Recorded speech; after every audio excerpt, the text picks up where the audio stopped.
Muy bien, estamos regresando aquí al estudio central, al escritorio central en realidad de la editorial String. Yo les había anticipado en estos días que obviamente estamos estrenando estudio nuevo y vamos a hacer este intercambio de estudios porque tenemos un invitado con nosotros aquí en la editorial String. Augusto Martínez tiene un invitado y va a hablar sobre un tema particular que hoy se recuerda, que es el viernes 8 de mayo y ya van a estar presentando la nota, por supuesto, ellos. Les doy paso por ahí al living de la editorial Stream. Esa la muerte gigante. Vos tienes de un lado al Cristo. Bueno, ¿qué tal, compañeros? Como lo anunciábamos, ¿no? Como veíamos en las imágenes, hoy 8 de mayo, Día Nacional de la Lucha contra la Violencia Institucional.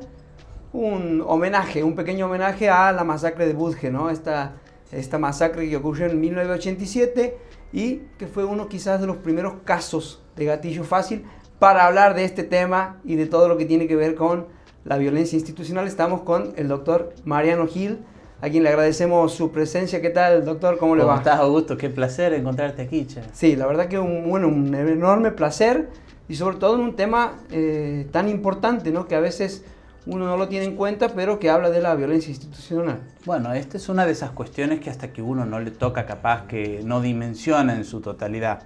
Vos dijiste la masacre de Budge pensando justamente en uno de los hechos que en realidad han significado como un quiebre simbólico con nuestra lógica de cómo entendemos la lucha y el cuidado de los derechos humanos. Si nosotros hablamos de la masacre de Budge, estamos hablando de qué hacemos con los derechos humanos también en democracia. Porque si bien hay muchas discusiones hay una triste historia de desarrollo de los derechos humanos como proceso de reconstitución de la sociedad tras la dictadura militar. Después de la dictadura militar, por supuesto que existieron otras situaciones que han llevado a entrar en conflicto al Estado con la sociedad a través de la violación de aquellos derechos que hacen a la dignidad humana, que son en definitiva los derechos humanos. Totalmente. En este caso, en la masacre de Budge, lo que hubo fue un gatillo fácil. 3 personas tomando una cerveza en una esquina, algo que quizás ahora ya no es tan común, puesto que nuestras relaciones son más virtuales que otra cosa, sí. Pero que sigue existiendo y que en esos momentos era aún más común. Y estas personas, cuando vieron acercarse a la policía, bueno, recibieron un disparo y fueron víctimas de lo que se llama gatillo fácil. Pero esta no es la única expresión. Y esto es algo que trasciende muchísimo a los gobiernos, a las sociedades, y que duerme en alguna parte escondida de la mente de mucha de nuestra población, y que hace que cada cierto tiempo, a través de mecanismos represivos, dañemos a los demás. Totalmente, ¿no? Y cuando hablamos de violencia institucional, muchas veces tomamos casos, ejemplo, ¿no? De cosas demasiado flagrantes o muy graves, pero me imagino que en el día a día también hay muchas situaciones que se van naturalizando y que tienen que ver también con esta violencia institucional, ¿no? Así es. Bueno, nosotros en Santiago del Estero incluso hemos tenido ya sentencias con torturas seguidas de muerte de personas que han sido bolseadas hasta la muerte, personas que han sufrido golpizas brutales.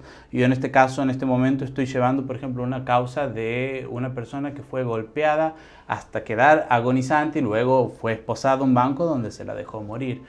Pero estos son, como vos dices, los casos más extremos quizás, porque derivaron en la muerte de las personas. Sin embargo, entiendo yo que en nuestro proceso de evolución como sociedad hemos pasado por el aceptar prácticas que en realidad, por suerte, de a poco vamos luchando por desterrar, que tienen que ver con, ejemplo, cuando una persona se encuentra privada de su libertad en las comisarías, las golpizas que sabemos que existen, cuando a alguien le tiran agua fría ahí adentro con el fin de generarle malestar o torturarlo, de privarlo de elementos que son necesarios para su bienestar, de ir al baño, de guardarlo sin dormir durante mucho tiempo, o incluso cuando nos encontramos en la calle y una persona que se encuentra en una situación de superioridad, pensando en este caso, que es el caso más fácil de imaginar, un policía de seguridad que propina un golpe de la nada, sin justificativo alguno que les permita utilizar la violencia, nos encontramos también ante casos de violencia institucional.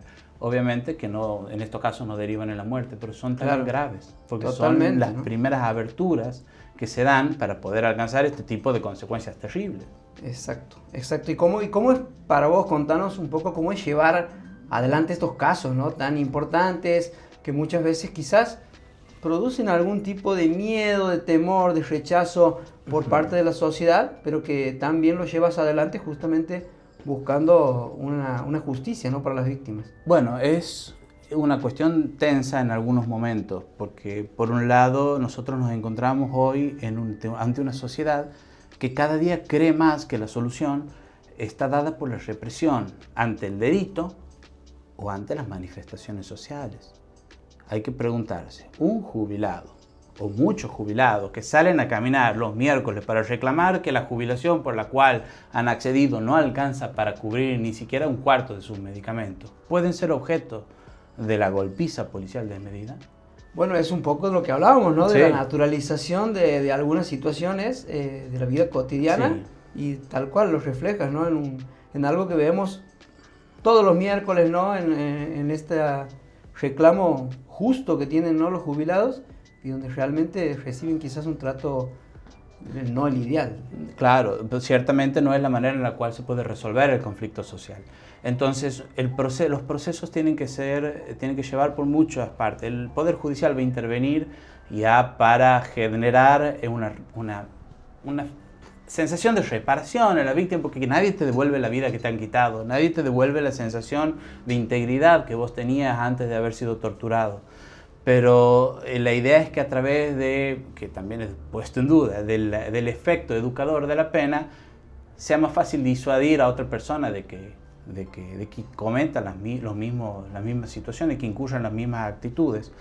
Pero tiene que haber una instancia anterior, una instancia en la cual a la sociedad no se le diga a este tipo hay que ir y liquidarlo porque es la única solución que existe, que es el discurso que hoy en día nosotros vemos en todos los medios de comunicación, que baja en línea de quien fue la ministra de Seguridad, Patricia Bullrich. Sí. La lógica de que la única manera de poder solucionar el problema del delito es bajando la edad de imputabilidad y metiendo en cárcel a una persona. Eso no es así, lo sabemos todos. Sabemos que quien ingresa en una prisión no necesariamente va a salir mejor, y que terminan volviéndose depósitos de personas a las cuales después es difícil reinsertar. Nosotros tenemos que generar otra manera de lidiar con el conflicto social. Aquel conflicto social que se resuelve mediante la violencia, venga de donde venga, es un conflicto que en realidad no se resuelve, sino que se aplaca temporalmente y que vuelve de manera mucho más brutales y peores. ¿Qué es lo que va a pasar el día de mañana cuando la situación económica genere aún mayor cantidad de excluidos, y esos excluidos se organicen y comiencen a reclamar por sus derechos? ¿Cuál va a ser la única respuesta que va a haber? Y los palos, y no es la idea. No es la idea, ¿no? No es la idea, ¿no? Realmente, recién veíamos las imágenes de nuestro compañero Charlie Carabajal que mostraban, ¿no?, la presencia de el doctor Daniel Escobar Correa, defensor del pueblo de la provincia, entregando un informe, ¿no?, de gestión del Comité de Tortura y demás. ¿Cómo crees que vienen trabajando, ¿no?, justamente estas instituciones dedicadas a esta problemática? Bueno, hay que reconocer que hasta hace un tiempo estas instituciones no existían, por lo tanto su aparición es sin lugar a dudas un gesto institucional de avance. No, obviamente, ante una realidad mutable, ante una permanente aparición de nuevas técnicas de tortura, de nuevos espacios de detención, de nuevas emergencias sociales, todos estos mecanismos que se van incorporando tienen que ir ayornándose, tienen que poder actualizarse, tienen que poder modificarse de acuerdo a las circunstancias. El Comité de Prevención fue creado por una manda internacional, y en Santiago del Estero fue constituido con el fin de poder dar algún tipo de cobertura y de prevención justamente a este tipo de prácticas. Es una de las aristas que tenemos que encarar. Hay otras que también se hicieron, que son muy interesantes: la creación de una dirección dentro de la Secretaría de Derechos Humanos que aborda también este tipo de cuestiones. Dentro del ámbito judicial, la existencia de una fiscalía especializada que puede abordar este tipo de cuestiones y que bueno, tiene por lo menos una mirada más específica, porque este tipo de delitos no son un delito común, claro, sino que se producen en situaciones de encierro o se producen en una situación de asimetría absoluta de poder y que no solamente abarcan a la policía de seguridad, sino que también puede abarcar a otro tipo de funcionarios. A veces, por ejemplo, se incorpora o se incluye en la violencia institucional a la violencia obstétrica, cuando claro, viene de un hospital público. Y bueno, en definitiva, la lógica de estos entramados institucionales es dar contención, prevenir y también ir comprendiendo el fenómeno. Porque en la medida en que nosotros comprendamos el fenómeno, generemos datos como este tipo de informes, vamos a tener más herramientas para poder erradicarlo o prevenirlo justamente. Bueno, totalmente, entonces es una buena noticia, totalmente, ¿no? El hecho del abordaje integral de esta problemática, de instituciones que trabajan para ello. Y en lo interno aquí, ¿vos ves que realmente hay un cambio de paradigma en cuanto a este tipo de conductas nocivas? Bueno, yo te voy a poner un ejemplo. La primera vez que me zambullí de lleno en esta cuestión, porque, a ver, como abogado que hago algunas cuestiones penales, uno siempre tiene un detenido o algún cliente que viene y que te dice, che, mira, he sufrido tal situación. Pero la vez en la que de forma más frontal la tuve fue con el homicidio de Ramón Vázquez en el 2013. A Ramón Vázquez lo sacan de su casa sin orden de restricción, sin orden de allanamiento ni de detención, se lo llevan totalmente privado de su sentido hasta la comisaría décima, lo torturan, le aplican submarino seco hasta que él, en medio de ese submarino seco, se broncoaspira. Eso quiere decir que vomita y aspira su propio vómito, impidiéndole continuar, digamos, viviendo. Muere automáticamente, se asfixia y muere. Esa situación fue aberrante y fue muy difícil. Yo creo que generó un impacto muy fuerte en la sociedad porque además hubieron muchas movilizaciones. La familia de Ramón era una familia militante, una familia que tenía contacto con el resto del barrio y que era conocida. Entonces hubo un apoyo popular. Eso llevó a que esta causa cobre importancia y cuando llegó a juicio vino el Comité de Prevención Nacional, en cabeza en este caso, sobre todo en persona, de la nieta de Alfonsín, la Rocío Alconada Alfonsín. Y eso acaparó bastante la atención y lo puso sobre el tapete. Mientras estábamos en ese juicio, se produjo un nuevo homicidio en la comisaría décima, que es el de Darío Pérez, que estoy llevando yo adelante la causa también en calidad de querellante. En ese momento, que él fue a quien lo golpearon salvajemente y lo dejaron morir desangrado adentro de la comisaría, con un sangrado interno adentro de la comisaría, produjo una reacción totalmente distinta. Mientras que en la primera hubo una reacción de asombro, de quizás no reaccionar, no manejarse institucionalmente como... Esta lo que produjo fue la creación inmediata de la unidad fiscal específica, la intervención, por ejemplo, de gendarmería en todas las pericias de manera inmediata, o sea, ya en base a ciertas reglas existentes sobre cómo tratar estas cuestiones, el apartamiento de la fuerza investigada, el hecho de que se aceleren los tiempos con el Comité de Prevención contra la Tortura y la participación activa de la Secretaría de Derechos Humanos en muchos lugares, para poder tratar de acompañar a las víctimas. Eso totalmente a nosotros ya nos pone en una perspectiva distinta a cómo tratamos estas cuestiones. Que ojo, no digo que sean responsabilidad de un gobierno. Si nosotros nos ponemos a estudiar la historia de Santiago del Estero, y esto ya solo diciendo lo más obvio, podemos rastrear antecedentes de tortura hasta el Bracho, que sabemos es un fortín del interior santiagueño en el cual estuvo Antonino Taboada. ¿Qué quiero decir con esto? Hay una cultura que va más allá de la intención de las personas que tienen circunstancialmente el poder de toma de decisión. Y es un proceso de diálogo interno de la sociedad que nos lleve a esto que hablábamos al principio. ¿Cómo vamos a resolver los conflictos sociales sin recurrir permanentemente a la violencia? Totalmente, ¿no? Bueno, buenas señales al menos esta consecuencia que tuvo, ¿no? Esta acción que comentas, que inmediatamente produjo la conformación de todos estos organismos tendientes a justamente aminorar, eliminar en un momento. Y lo que te quería consultar era justamente algo que nombrabas hace instantes, que es el rol que tiene la sociedad, ¿no? Que muchas veces difunde, que muchas veces acompaña este tipo de reclamos, pero que quizás a veces también por un poco de temor, un poco de miedo, deja de hacerlo y algunas causas quedan en la nada, ¿no? Bueno, sí, también es cierto que hay en las mismas víctimas, cuando se trata de una víctima superviviente, un temor impresionante a salir adelante con esta cuestión y ponerse a la frente. Porque imagínate, vos vas por la calle y te pueden levantar 200 veces. Y no es que viene un funcionario de primera línea y te ordena que te levantes. Puede ser cualquier persona que te guarde algún tipo de enojo, de rencor, o simplemente con el fin de amedrentarte en contra de esto. Y esas cosas ocurren. Estoy llevando ahora un caso de Nueva Esperanza de un adolescente que fue abusado sexualmente en una comisaría. Y estamos rodando con estas situaciones y la familia denuncia una y otra vez que ciertas personas ligadas con la causa aparecen constantemente en su casa, los amenazan con armas o los persiguen o simplemente aparecen haciéndoles saber que los están viendo, que los están siguiendo, que no se han olvidado de que han ido, han denunciado y le han dicho frente a toda la sociedad: ustedes abusaron de mi hijo. Claro.